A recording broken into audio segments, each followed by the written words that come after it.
It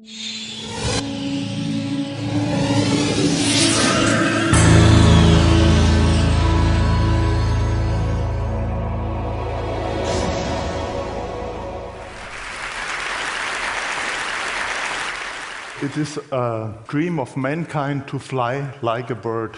Birds are very agile.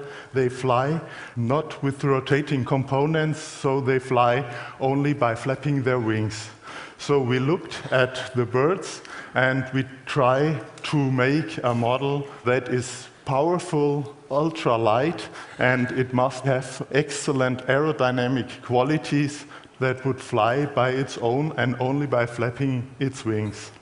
So what would be better to use the herring gull in its freedom, circling and swooping over the sea, and use this as a role model.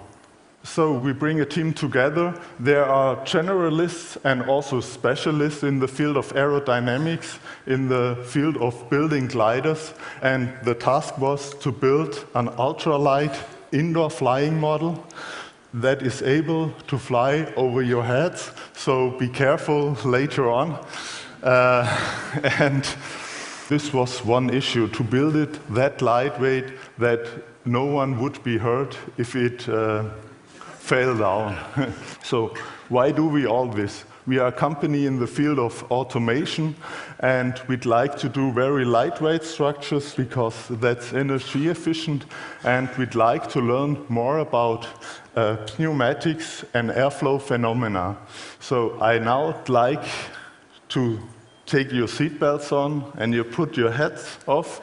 So maybe we try it once to fly SmartBird. Thank you.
So we can now look at the SmartBird.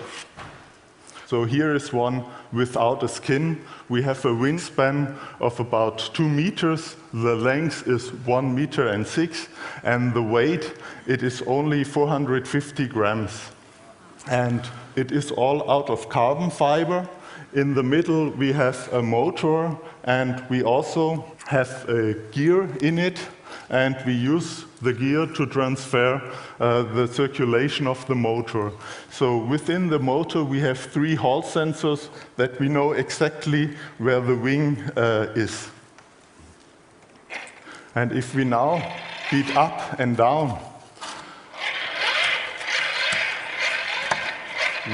we have the possibility to fly like a bird. So if you go down, you have the large area of propulsion, and if you go up, the wings are not that large, and it is easier to get up. So the next thing we did, or the challenges we did, was to coordinate this movement. We have to turn it, go up and go down. We have a split wing. With the split wing, we get the lift at the upper wing, and we get the propulsion at the lower wing. Also, we see how we measure the aerodynamic efficiency. We had knowledge about the electromechanical efficiency, and then we can calculate the aerodynamic efficiency. So therefore, it rises up from passive torsion to active torsion from 30% up to 80%. Next thing we have to do, we have to control and regulate the whole structure. Only if you control and regulate it, you will get that aerodynamic deficiency. So the overall consumption of energy is about 25 watts at takeoff and 16 to 80 watts in flight. Thank you.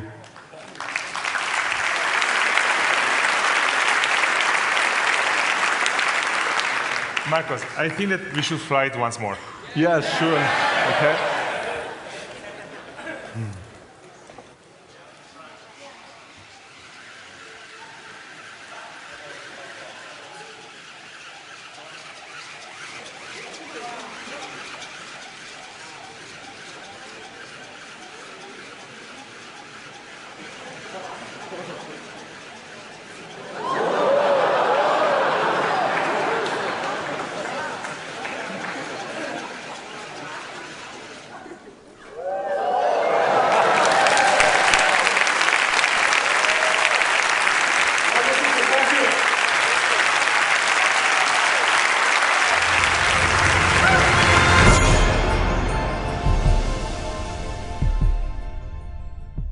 If you did an internet search in the greater Detroit area, you'd see bad news. Companies closing, that houses were being foreclosed upon.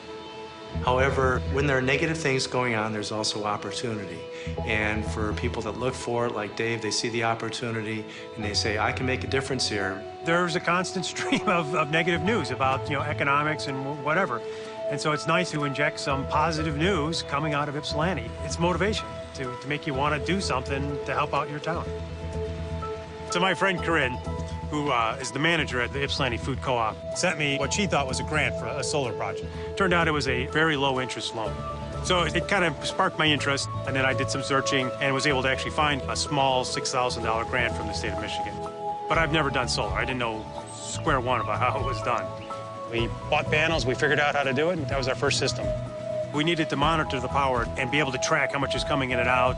I did find products that would do this for us, but those products could cost thousands of dollars.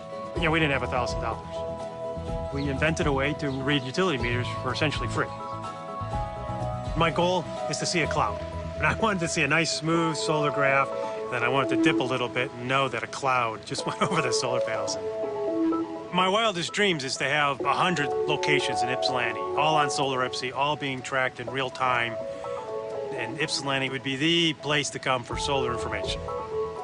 When I started, I was searching and I was looking in 10 or 12 different places. And so now we have a website where information's already been collated, and so somebody can search on solar, find this site, and hopefully have all the information they need. It's just amazing that you see people in far-off remote villages in like Mongolia, if they're looking for solar power or for some information, it's there for them to find. And it's happened, it's so cool.